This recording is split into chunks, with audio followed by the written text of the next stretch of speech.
வணக்கம் மக்களே. இன்னைக்கு நம்ம வீட்டில் அடுப்பு எரியறதுக்கு காரணமான சமையல் எரிவாயு, அதாவது எல்பிஜி கேஸ். அந்த எல்பிஜி கேஸ் சமையல் எரிவாயு மேலே ஒரு போர் நிழல் படிஞ்சிருக்கு.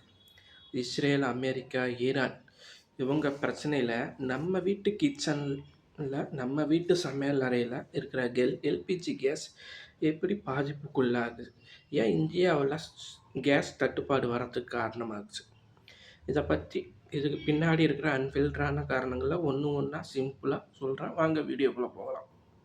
இந்தியாவில் சமையல் எரிவாயு எங்கேருந்து வருது? இந்தியாவில் 90% அதிகமான சமையல் எரிவாயு எல்பிஜி கேஸு மத்திய கிழக்கு நாடுகள்லேருந்து இறக்குமதி பண்ணுறாங்க. அதாவது ஈரான் பக்கத்தில் மத்திய கிழக்கு நாடுகள்லேருந்து இறக்குமதி பண்ணுறாங்க. அது கொண்டு வரத்துக்கு ஈரான் பக்கத்தில் இருக்கிற ஹோர்முஸ் நீரிணை வழியாக தான் கொண்டு வரணும்.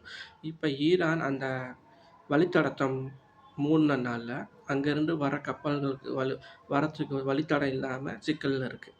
அதனால் இந்தியாவில் இப்போ சமையல் எரிவாயு, பெட்ரோல், டீசல் போன்ற பொருட்களுக்கு தட்டுப்பாடு அதிகமாக ஏற்பட்டிருக்கு.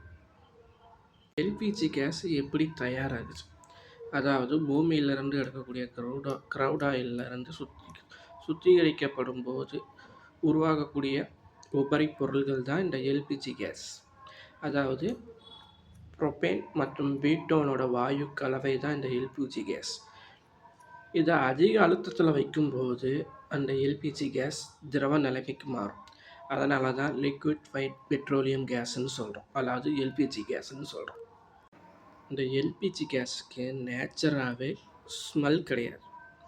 நம்ம வீட்டில் கேஸ் லீக் ஆச்சுன்னா வருது, ஒரு ஸ்மெல் வருதுல்ல, அது எல்பிஜி கேஸோட ஸ்மெல் கிடையாது. அந்த நமக்கு கேஸ் லீக் ஆச்சுன்னா தெரியுங்கிறதுக்கோசரம் அதில் ஒரு வேதிப்பொருளை கலக்கிறாங்க, அதாவது எத்தைல் மெர்கப்டைல். அதை கலக்கிறனால தான் நமக்கு கேஸ் லீக் ஆகுதுங்கிற இதை நமக்கு ஸ்மெல் மூலமாக தெரிய வருது. இதுக்கு தீர்வு என்னென்னா, சமையல் எரிவாயு தட்டுப்பாடு காரணமாக இதுக்கு தீர்வை நோக்கி நமக்கு நகரணும். அதாவது புதுப்பிக்கத்தக்க சக்திகளை ஊற்றி நம்ம சமையல் செஞ்சு சாப்பிட்ணும், இல்லைன்னா பழைய காலத்தை நோக்கி நகரணும். நம்ம எந்தளவுக்கு எரிபொருளை